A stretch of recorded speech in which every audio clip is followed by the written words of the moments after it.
everyone, it's Lorie Brown with empowerednurses.org and yournurseattorney.com, and welcome to our series COVID-19 Survival Guide for Nurses and Healthcare Professionals. And today I'm really excited to bring to you our special guest, Tiffany, I always get this wrong, Thoen? That's right. Thoen, okay. And Tiffany is a registered nurse, but she is actually homeless. She is what's called a digital nomad. So we're going to hear her story, how a registered nurse became homeless and is a digital nomad, and what she does with helping us with healthy eating. So welcome, Tiffany. Thank you, Lorie. Hi, good morning. So I was working in the hospital for many years and actually became an empty nester and unfortunately split from my husband, and all of our pets had passed away, and I kind of found myself in this place of being able to do whatever I'd like to do. And at that point I had started to transition completely out of the hospital into my intuitive eating practice, and was doing it primarily online.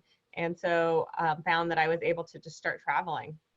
And it's been really beautiful. I've traveled, all over, went down to, I'm primarily based in Oregon, but went down to Florida, spent some time in the Midwest, and, went to Kansas City, ate barbecue there. It was great.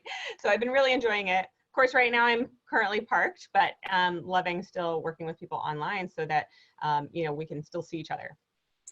That's amazing. And so what does you do with intuitive eating? So intuitive eating is something that actually was developed by a couple of dietitians 25 years ago or so. And we're actually finding it's really gaining momentum. We're finding a lot of research has been done. Basically, the idea is to let go of shoulds and diet culture and instead really get in tune with our body and instead of focusing on weight loss, we focus on health and health interventions. And it's been really beautiful for me personally. I was someone who, like I mentioned, I worked at the hospital. I was an overachiever, but really found myself struggling with food. And that's something that, started when I was a young girl and kind of off and on since then. And when I became a nurse, I really switched to focusing on trying to get healthy. But what I found was that there was so much shame and so much kind of judgment around it, trying to eat perfectly, and then I would fall off the wagon and eat everything, right, and then feel really bad about myself. And so I had a lot of shame around that, and it was really painful. Fortunately, I got support and found someone who was certified in intuitive eating, and so for me, it has been completely transformational. It's changed my life. I feel so much more empowered. I feel so much more well. I take better care of myself now than I ever did. And I can still, I eat the kale and the cupcakes, right? So I've got that balance and that freedom.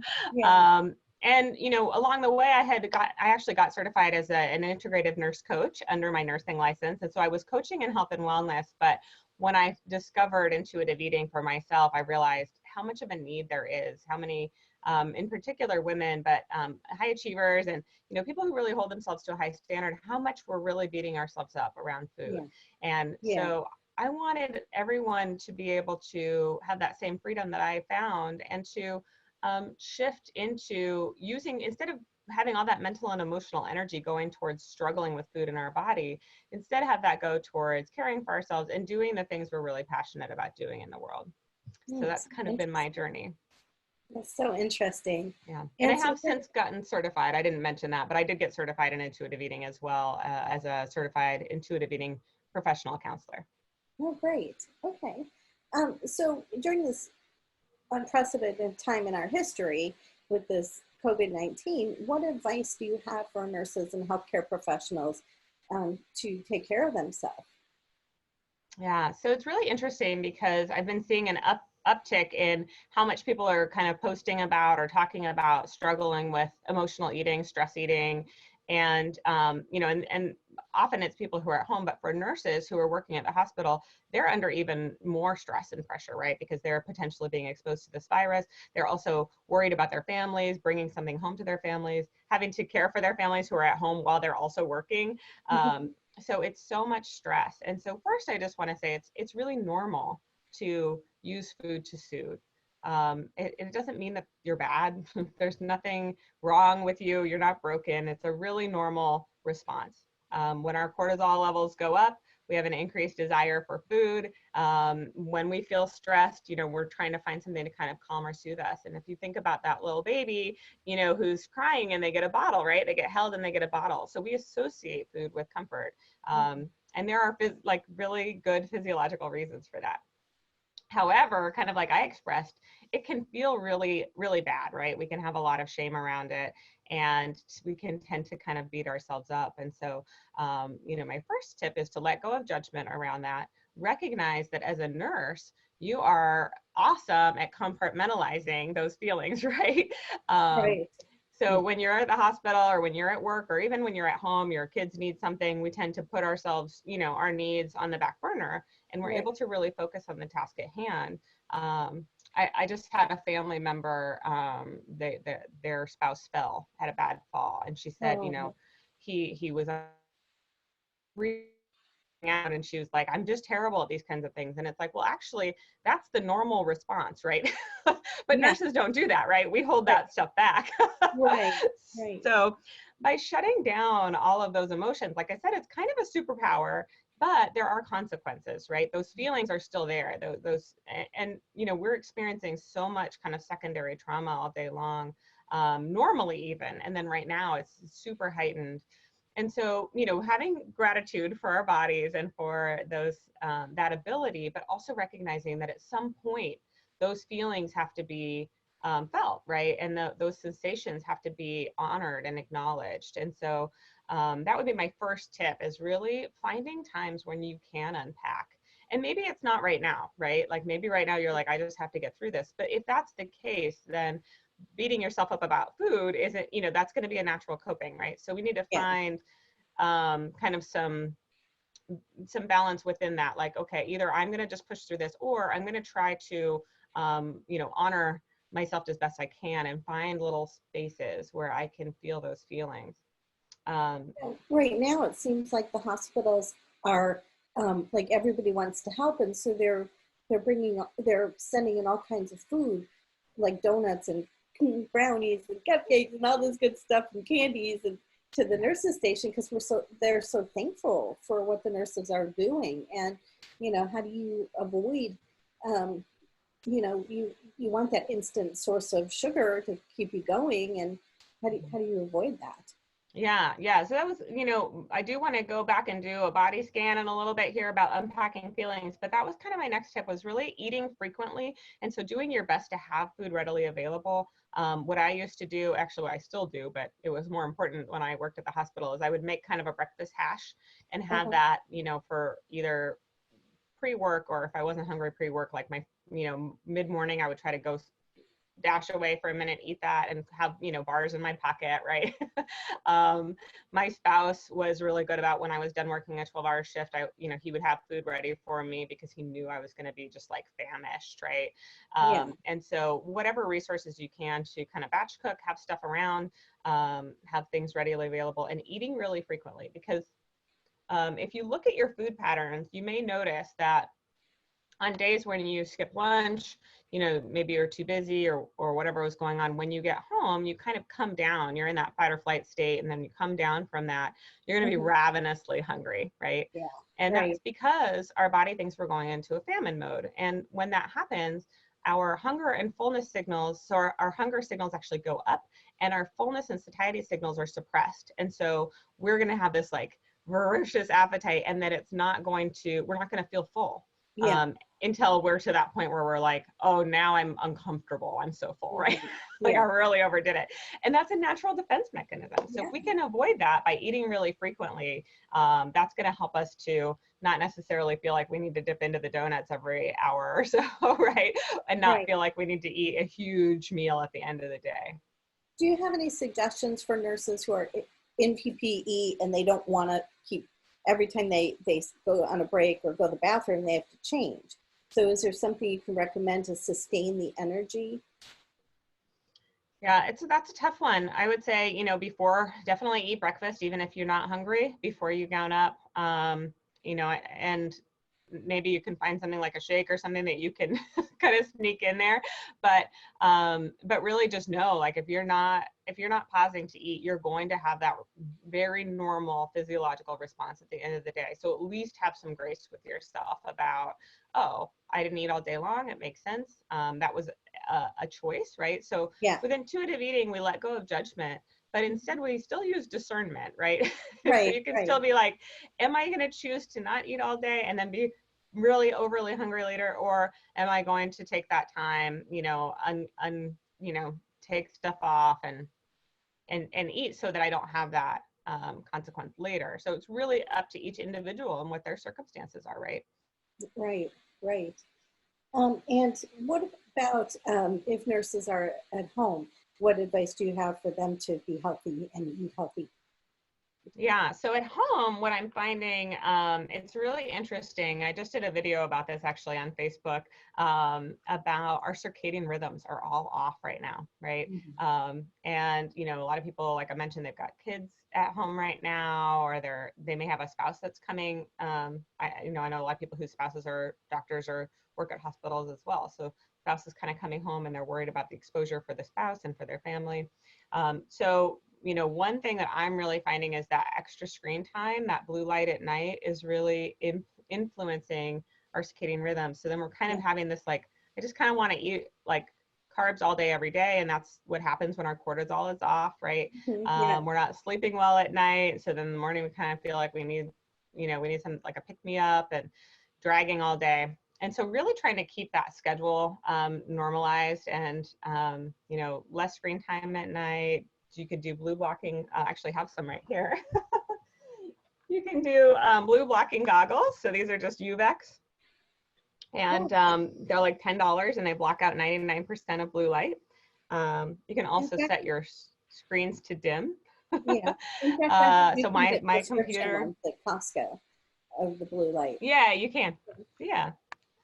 Yeah, so I use a light in the morning, a full spectrum light, and then I have a sunrise alarm clock as well. So keeping your schedule on, exercise earlier in the day is also really good for that, and exercise can also be really good for those compartmentalized feelings that I was talking about, right? Right. Kind of moving them through your body. Mm-hmm.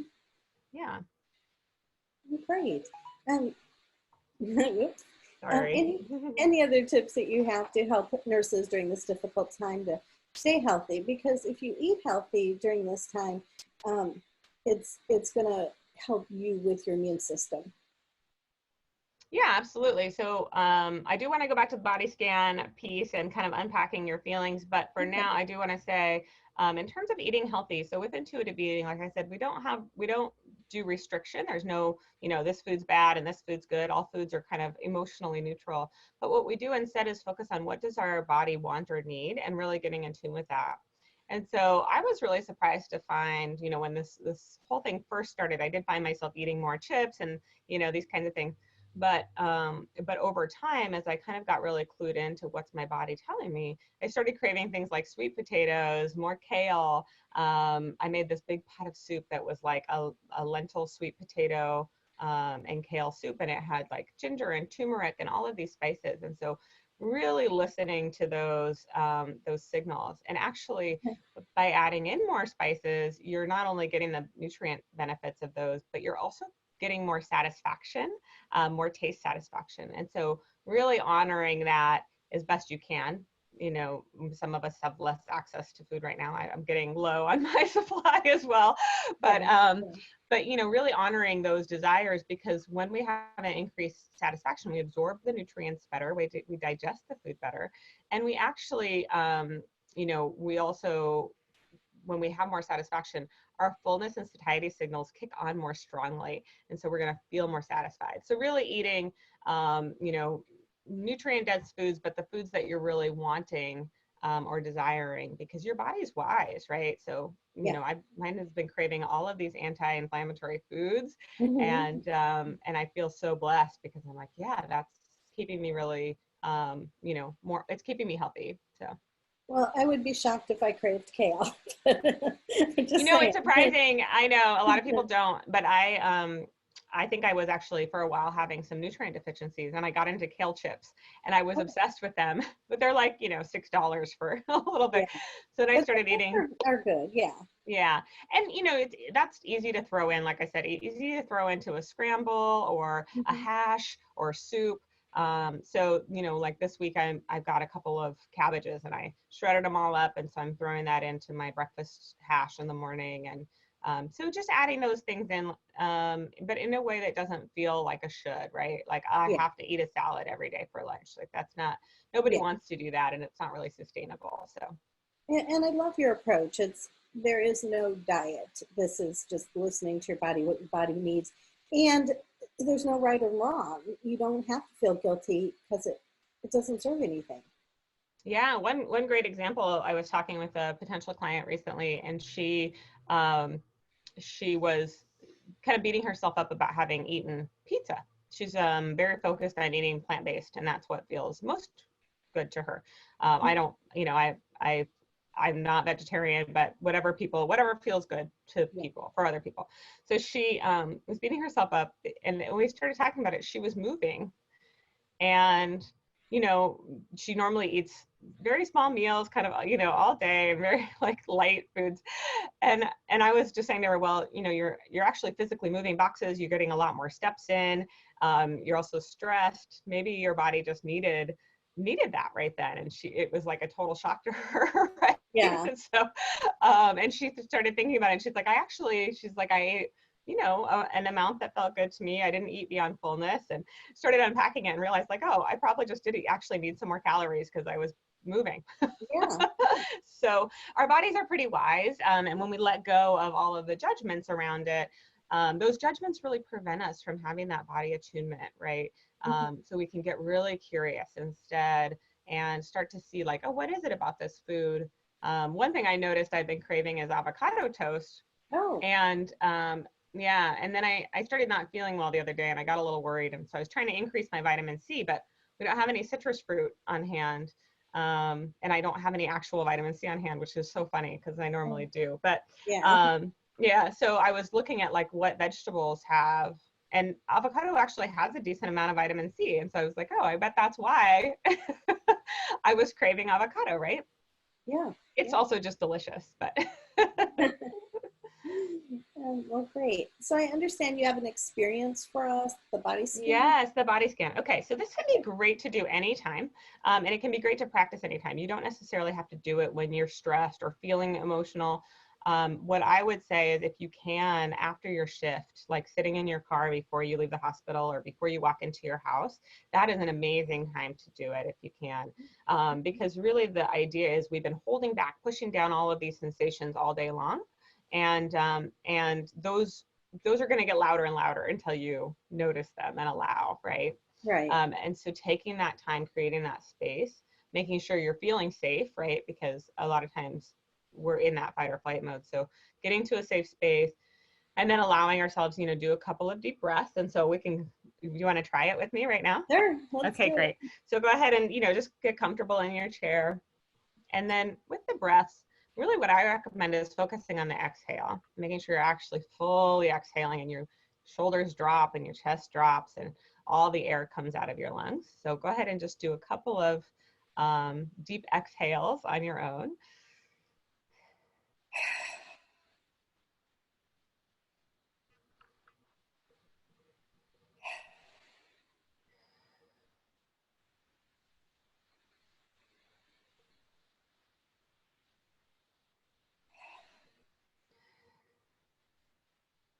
Okay. And now just connecting with our body. I usually start at my feet, kind of work my way up, and noticing any sensations that present themselves. You may notice some tension. You may notice some kind of bracing or resistance in certain areas of your body.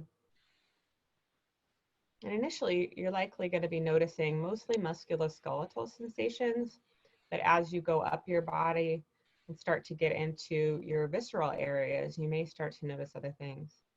And so musculoskeletal is going to be, like I mentioned, tension, tightness, resistance. It can also just be relaxed, pleasant. You can also notice skin sensations. You might notice hot, cold. You may notice some tingling, especially with those deep breaths and for deep exhales. You might notice kind of a buzzing sensation. And then as we start to go more central, so up towards the belly, those visceral sensations can be anything from, tension and tightness in our belly. It can be gurgling. It can be kind of like pushing, pulling. Can be nausea. It can be butterflies. Any of those things. And noticing what's going on in your heart, in your lungs, your thoracic area. And all sensations are acceptable. All sensations are welcome. You may notice things in your throat, in your chest, in your mouth. Sometimes we'll notice a thickening in our throat or a tightening in our chest. Noticing anything that's going on in your thoracic area, in your throat, in your face. You may notice sensations associated with your eyes. Just taking a moment and noticing which of those sensations bubbles to the surface as the most, kind of the loudest, the most noticeable.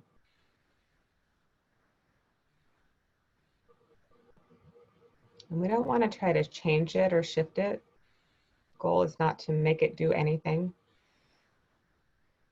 We simply want to feel it and allow it.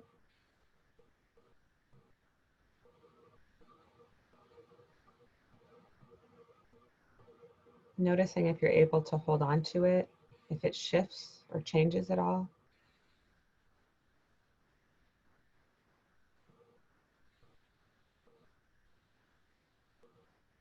Sometimes it can be helpful to really intensely focus on it and allow it to grow as big as it can get. Just diving all the way in and feeling it as intensely as you can.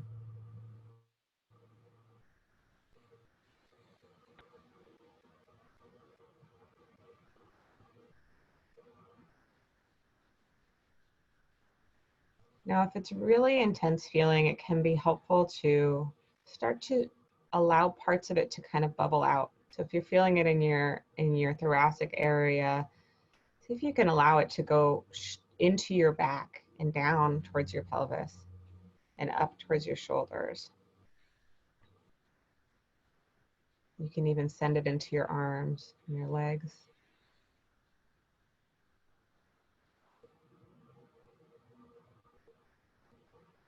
Allowing it to expand.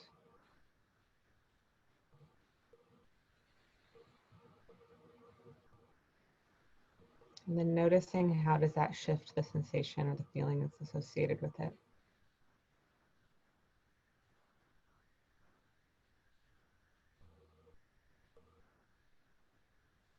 And if you'd like to take it a step further, you can try to name any emotions that go along with the sensation. But it's not important to necessarily name it. It's just whatever feels good to you in the moment. Again, we're not trying to make it do anything in particular, just really creating space and allowing all sensations to be welcome.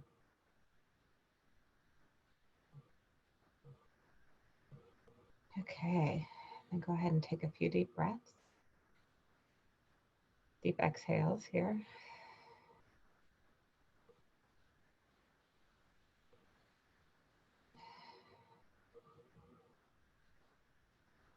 Okay, and then when you're ready, kind of wiggling your fingers and your toes, coming back into your body and opening your eyes.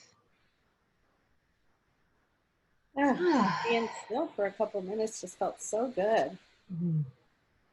Awesome, thank you. Yes, I find that this has been really beneficial in just allowing kind of anything that's been pushed to the side to be acknowledged and felt, and it brings a lot, for me, it brings a lot more peace into my life in general. But it can be particularly helpful when we've had a day, and you may find you have a big cry at the end of that, right? And so that's why it's important to create that safe space. But whatever happens, it's the right thing. It's the thing that your body needs in that moment. Yeah, I was having a little low back pain because I carried something heavy down the stairs yesterday. And at first I was getting mad at myself, like, why didn't you wait and get help? And then I was like, it is what it is. And I can beat myself up and be upset, but it's not going to do any good. Yeah, it's interesting because that beating ourselves up actually creates more bracing, right? And it can affect our movement patterns, and it can keep us having pain sometimes that may otherwise be reduced if we're allowed to just feel. And yeah, beautiful. And the pain is there to tell you something, I believe. Exactly. Yes. These are all signals our bodies are sending us, right? And there are times you just have to get shit done, like at work. Pardon my French, but or when your kids need you or whatever's happening, right? And then there's time to be present with your body. So and hear what your body's telling you. And so the lesson for me was get help, and same for you. You're not alone out there. You have other people. You don't have to do it by yourself.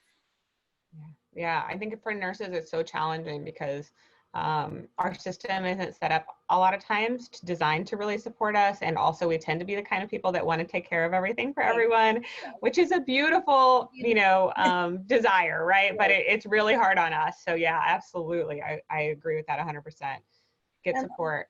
The only way we are going to get through this is to be together, because you can't go over it, you can't go under it, you can't go around it. It's going to be getting all the support that we need to get through it together. Yeah, absolutely.